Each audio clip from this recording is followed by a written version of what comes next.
2024 లేదా 25లో డిగ్రీ లేదా బీటెక్ చదివారా? సాఫ్ట్‌వేర్ జాబ్ కోసం ఎదురు చూస్తున్నారా? అయితే కోడ్ జ్ఞాన్ 100 డేస్ కోర్సులో చేరండి, జాబ్ సాధించండి. సో ఎన్ని మంత్స్ అయింది ఇక్కడ జాయిన్ అయ్యి మీరు? 3 మంత్స్ అయింది కోడ్ జ్ఞాన్‌లో జాయిన్ అయ్యి. ఓన్లీ 3 మంత్స్ అయింది. ఓకే. అవునండి. Education background? నేను బీటెక్ సిఎస్సినే 2025 లోనే పాస్ అవుట్ అయినాను మల్లారెడ్డి యూనివర్సిటీ నుంచి.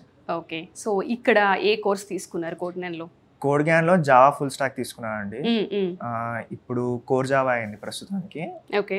దసరా తర్వాత అడ్వాన్స్ జావా స్టార్ట్ అవుతుంది. ఓకే. సో కోడ్ జ్ఞాన్‌లో జాయిన్ అయ్యే మొదటి రోజు ఏ ఎక్స్పెక్టేషన్‌తో వచ్చారు ఇక్కడికి? ఎక్స్పెక్టేషన్స్ అంటే చాలా హై ఉన్నాయండి. చాలా నేర్చుకోవాలా అని.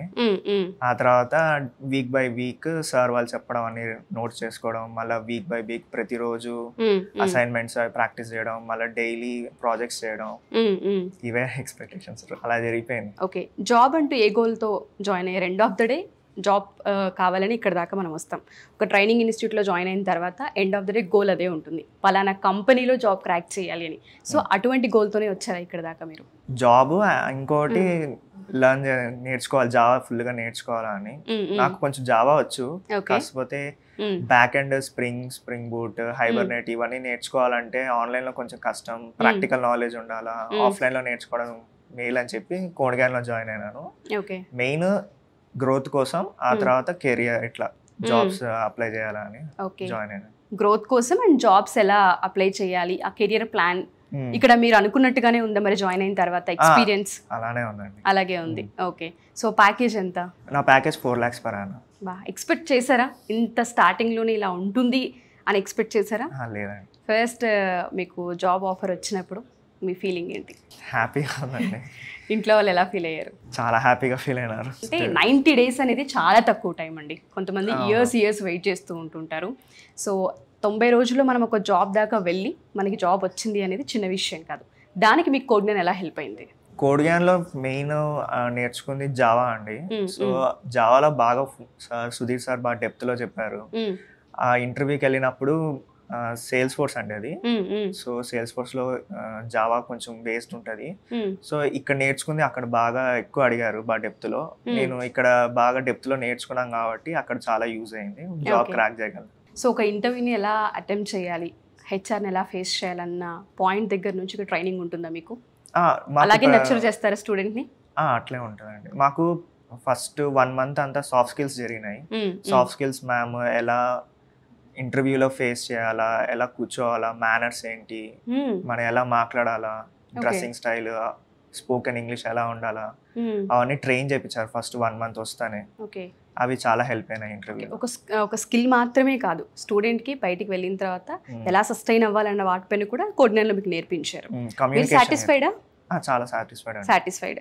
చాలా మంది జాబ్స్ కోసం ప్రయత్నిస్తూ ఉంటుంటారు. బీటెక్ ఫినిష్ చేసి ఒక మంచి రైట్ ఇన్స్టిట్యూట్ కావాలనుకుంటూ ఉంటారు. కెరియర్ మంచి గ్రోత్లో వెళ్ళాలి అంటే ఇన్స్టిట్యూట్ అనేది మేజర్ రోల్ ఉంటుంది. మీరు ఇందాక ఒక వర్డ్ యూస్ చేశారు, ప్రాక్టికల్ నాలెడ్జ్ అనేది చాలా అవసరం అని. ఆ ప్రాక్టికల్ నాలెడ్జ్ మీకు ఇక్కడ అందిందా? ఖచ్చితంగా అందిందండి. ఎందుకంటే ప్రతి వీక్ అసైన్మెంట్స్ ఉంటాయి, అవి చేయాలా, చేసేటప్పుడు ప్రాక్టికల్ గా పెడుతుంటాం మనము. మళ్ళీ ప్రాజెక్ట్స్ ఉంటాయి స్టార్టింగ్ నుంచే, అది ఎంత చిన్న టాపిక్ అయినా ప్రాజెక్ట్ చేయొచ్చు. సో అలా మ్యామ్ వాళ్ళు కూడా, జయ మ్యామ్ ప్రాక్టీస్ సెషన్ మ్యామ్ ఉంటుంది, తను కూడా హెల్ప్ చేస్తూ ఉంటుంది ప్రాక్టికల్ గా ప్రాజెక్ట్స్ డెవలప్ చేసేటప్పుడు ఎక్కడైనా ఇష్యూస్ వస్తాయి. సో అట్లా డెవలప్ అవుతూ వస్తున్నాను. ఓకే. సో మీకు మొత్తానికి బాగా హెల్ప్ అయింది. చాలా. సో చాలామంది పాస్ అవుట్ అయ్యి మంచి రైట్ ఇన్స్టిట్యూట్ కోసం చూస్తూ ఉంటారు. వాళ్ళకి మీరు ఏం చెప్తారు, మీ ఎక్స్పీరియన్స్ త్రూ ఈ 3 months ఎక్స్పీరియన్స్?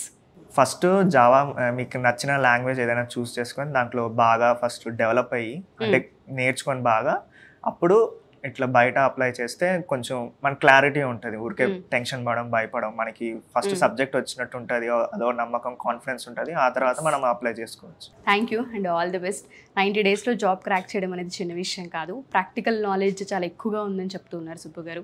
ఎన్నో ఇయర్స్ నుంచి నాకు తెలుసు ఇక్కడ ఎలా ఉంటుంది, ఏంటి, ఎలా చెప్తారు, స్టూడెంట్స్కి ఎలా ట్రైన్ చేస్తారు అనేది ఒక ఐడియా ఉన్నప్పటికీ కూడా ప్రతి స్టూడెంట్కి ఒక కొత్త ఎక్స్పీరియన్స్ అనేది ఇక్కడ చేస్తూనే ఉంటుంటారు. ఒక్క 3 wordsలో చెప్పాలి అంటే కోడ్ జ్ఞాన్ గురించి ఏం చెప్తారు? ప్రాక్టికల్ నాలెడ్జ్, చాలా సపోర్టింగ్, మళ్ళీ చాలా డెప్త్లో వెళ్ళి చెప్తారు. కంగ్రాచులేషన్స్, ఆల్ ది బెస్ట్ మీకు. సో ఎవరైతే ఈ వీడియో చూస్తూ ఉంటుంటారో సంతోష్ గారి ఎక్స్పీరియన్స్ మీరు చాలా క్లియర్గా వినొచ్చు. 1కి 2 సార్లు వీడియో చూడండి. తను ఎడ్యుకేషన్ ఫినిష్ చేసిన తర్వాత కోడ్9 3 months మాత్రమే, అంటే 90 daysలోనే ఇక్కడికి జాయిన్ అయిన తర్వాత ఫస్ట్ మంత్లో అసలు మనం సిట్టింగ్ పొజిషన్ ఎలా ఉంటుంది, హెచ్ఆర్ని ఎలా ఫేస్ చేయాలి, ఎలా కమ్యూనికేట్ చేయాలి, కమ్యూనికేషన్ స్కిల్స్ ఏంటి, వీటన్నిటిని కూడా వీళ్ళు గైడ్ చేయడం జరుగుతూ ఉంటుంది. సో మీలో ఎవరైనా సరే బీటెక్ ఫినిష్ చేసి ఒక రైట్ ఇన్స్టిట్యూట్ కోసం ఎదురు చూస్తూ ఉంటే డెఫినెట్గా కోడ్9ని మీరు రైట్ ఇన్స్టిట్యూట్గా చూస్ చేసుకోవచ్చు. Anyway congratulations, all the best. Congratulations Subbu గారు. Thank you so much.